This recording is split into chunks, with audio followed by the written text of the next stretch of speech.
Kapag ka po tayo napasama sa top 10, kahit nga po top 20, malaking achievement na po yan mga kalingap ng isang estudyante. Si Carla, grabe ang talino ni Carla, no? At higit sa lahat, meron pagka Maria Clara mga kalingap.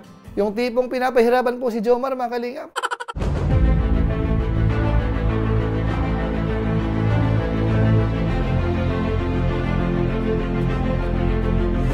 Ayun! Shoutout guys! Muli, welcome to my YouTube channel. Ito po si Coach Julay, ang inyong katugang, ang inyong kalingap, na muling bumabati po sa inyo ng magandang araw, magandang gabi. Saang sulok man po tayo ng mundo naroroon. At sa araw na ito, panibagong vlog po ulit tayo. At pag-uusapan po natin yung patungkol pa rin po kay Carla, na kung saan, sa ngayon ho ay maraming nag-aabang doon po sa part 22. At sabi nga ni Kalingap Rab, baka ho bukas, mapanood na po natin. Tapos bukod po dyan, alam niyo po ba na si Carla po ay matalino po sa school? Kasama po pala sa top, mga kalingap. So pag-uusapan po natin yan, maya-maya ng konti. Pero bago po yun, syempre magpapaalala muna si Kuya Julay. Baka sakaling meron pa po ditong hindi nakasubscribe sa ating YouTube channel, huwag nating kalimutan. Julay Paunil. Tapos pakipindot lang po yung notification bell button para lagi po tayong updated sa aking mga video upload. So maraming salamat po sa inyo. Tapos yung ating Facebook page po, pwede rin po nating i-follow po yon, tapos i-like. Maraming salamat po. Tapos sina Kuya Bal Santos Matubang, si Kalingap Rab, si Ate Edna Vlog, si Ruel Obalalag, at si Kapoy Jabber Sniper, suportahan din po natin. Dahil yung atin pong channel ay suportado rin po nila. So maraming salamat po sa inyong lahat. Ngayon, tuloy na po tayo. Pag-usapan na po natin yung patungkol po sa Jomcar, mga Kalingap. Una, alam naman po natin na ito po talaga ang isa sa pinaka-trending po sa mga binablog po ni Kalingap Rab. Napatunayan po natin yan doon po sa mga nakaraang review po natin. Kinuha po natin yung mga average views po ng vlog ni Kalingap Rab kay Carla, talagang napakataas. So ibig sabihin ho, talagang sinusuportahan ho siya ng mga viewers. Tapos pangalawa, alam naman po natin sa ngayon na si Carla ho ay hindi ho nakasama sa Hong Kong, mga Kalingap. Bagamat siyempre po, marami pong mga dahilan yan. Isa na po dyan, si Carla po ay nag-aaral. Busy po siya sa school. Tapos marami pa pong ibang dahilan kung bakit hindi po siya napasama. Kaya sana po sa mga supporters po ni Carla, sana wag po tayo magtampo, wag po sasama ang loob po natin kung hindi po siya napasama. Wag po tayo mag-alala. Sa mga susunod, sigurado ho, makakasama na po yan si Carla. Ngayon, doon po sa mga nakaraang vlog po ni Kalingap Rab kay Carla, alam po natin na talagang mga viral po yon. Yung kanyang birthday, yung kanyang debut, nasa 1.1 million views na po sa ngayon, mga Kalingap. At saka po patuloy, dumadami po yung mga nanonood po doon. So hindi po natin alam kung saan po yan aabot. Magiging 1.5 po ba? O aabot po ng 2 milyon. So yun po ay abangan po natin, mga Kalingap. Tapos bukod po doon, nagkaroon din po ng vlog si Kalingap Rab na kung saan si Carla po ay isinama po ni Jomar doon po sa kanyang tinitirhan. Na kung saan napakalaking bahay po. Yun po pala ay bahay daw po ng kanyang tito o kaya ng kanyang tita na kung saan ay nakatira po sa ibang bansa. At ganun din po, yung views po ng vlog na ni Kalingap Rab, maraming views din po, mga katugang, mga Kalingap. Ngayon po, meron po tayong idadagdag, mga Kalingap, na kung saan ito po ay napag-alaman po natin na si Carla po talaga ay matalino. Si Carla po ay kasama po doon sa mga top sa school. Ito po, pakinggan po natin si Kalingap Rab. Bukas po, may upload na po tayo, bukas. Tapos, ang mangyari, maglalakad tayo na, tapos na may concrete sa Kuya. Wow, top 1 si Carla, grabe ang talino ni Carla, no? Admiralty. Congrats kay Carla bilang ano nyo, kuya ng Kalingap Angel. Nakaka-proud. Congrats, Carla. Bakit? Si Carla. Top 1 daw. Mabait na bata yun.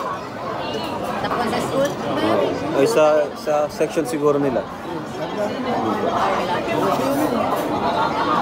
Waiting sa Jomcar. Edsy. Ayan, Edsy please. Ayan, salamat.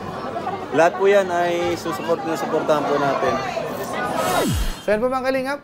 Yun po yung nabanggit po ni Kalingap Rab patungkol po kay Carla. Sa pagkakaalam po natin, hindi naman po siya yung top 1. Pero kasama po siya doon sa top 10. Parang nasa top 8 po yata si Carla. Basta po nakatop si Carla, yun. Top 8, okay pa rin po. Magandang ano pa rin po yun. Makasama ka nga lang po sa top 10, ano na po di ba? Pero syempre ho, malaking bagay po yun, mga Kalingap. Mahirap po kayong mapasama po sa mga top na ganyan. Lalong-lalo na po kung ang school po ay medyo may kalakihan. Marami po mga estudyante. Kapag ka po tayo napasama sa top 10, kahit nga po top 20, malaking achievement na po yan, mga Kalingap, ng isang estudyante. Kaya masasabi po natin, congratulations po kay Carla. Ituloy niya lang po yung pagiging masipag sa kanyang pag-aaral para matapos niya po kung anumang kurso po yung kanyang napili. Nice. At sigurado po, suportado po yan ng Team Kalingap, ni Kalingap Rab, dahil nga po si Carla ay isa po sa scholar. Ngayon doon naman po sa mga fans po nila, na kung saan ay parang nag-aalala, o kaya yung parang namimiss ho, yung samahan po ni na Carla at saka po ni Jomar, dahil si Jomar po ay nasa Hong Kong, medyo antabay lang po tayo mga Kalingap, dahil pwede naman po sila mag-usap, through phone, video chat. Sa ngayon po, hindi na po problema yon. Kahit po medyo may kalayuan po yung lugar ng bawat isa, po pwede pa rin po silang makapag-usap. At nakita naman po natin, paminsan-minsan, kahit po malayo po si Jomar, nakita po natin, naka-video chat niya po si Carla mga Kalingap. Minsan nasa biyahe, o kaya kung saang lugar man po si Jomar mga Kalingap. Kaya hindi po problema yon. Kung sakali pong magkalayo po sila, antabay lang po tayo. Siguro po mas maganda, abangan na lang po natin yung susunod pong vlog ni Kalingap Rab, yung part 22, na kung saan, baka po bukas, mapanood na po natin mga Kalingap. Yung Jomcar po, siguro bukas po natin ma-upload kasi busy pa po kami, di pa po kami makapag-update. Pero update po namin kayo ngayon dito sa travel namin. Pasensya na po kayo kung di po ako naka-upload ngayon kasi alam nyo naman po, nag-travel po kami kahapon. Sobrang busy po kahapon. Mamaya pa lang po kami makakapag-relax.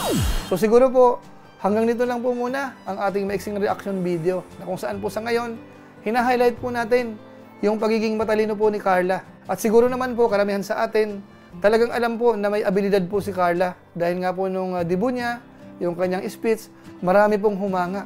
Doon po sa laman ng kanyang mga binanggit po doon, na kung saan po minsan nang hinimay-himay po natin yon, kung gaano po kagaling yung ginawa pong speech po ni Carla. Kaya masasabi lang po natin, magaling po talaga yan.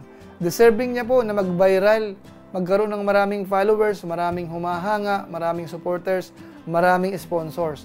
Dahil si Carla ho, talagang maabilidad po yan, masipag, nagluluto, tapos nagtitinda, tapos mapagmahal sa pamilya, at higit sa lahat, mayroong pagka Maria Clara mga Kalingap. Yung tipong pinapahirapan po si Jomar mga Kalingap. So yun po si Carla, kaya siguro marami siyang followers, maraming supporters. So siguro po, hanggang dito lang po muna. Pero gaya po ng dati, meron lang po muna tayong isa shoutout.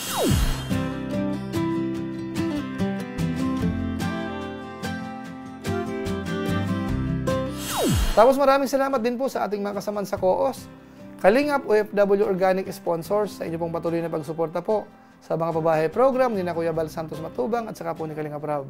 Maraming salamat po sa inyo. Naway wag po tayong magsawang tumulong para maging bahagi po sa mga proyekto po ng Team Kalingap. Maraming salamat po sa inyo. Tapos sa ating mga followers, sa ating mga subscribers, maraming salamat po sa inyo. Sa inyo pong panonood sa ating YouTube channel, sa ating Facebook page. Maraming salamat, lalong-lalo na po yung mga hindi nag-skip ng ads, masipag mag-like at saka po nag-share ng ating mga videos. Maraming salamat po sa inyo. So muli, ito po si Kuya July, ang inyong katugang, ang inyong Kalingap, na pansamantalang nagpapaalam po muna. Kita-kita na lang tayo sa mga susunod ko pang vlog.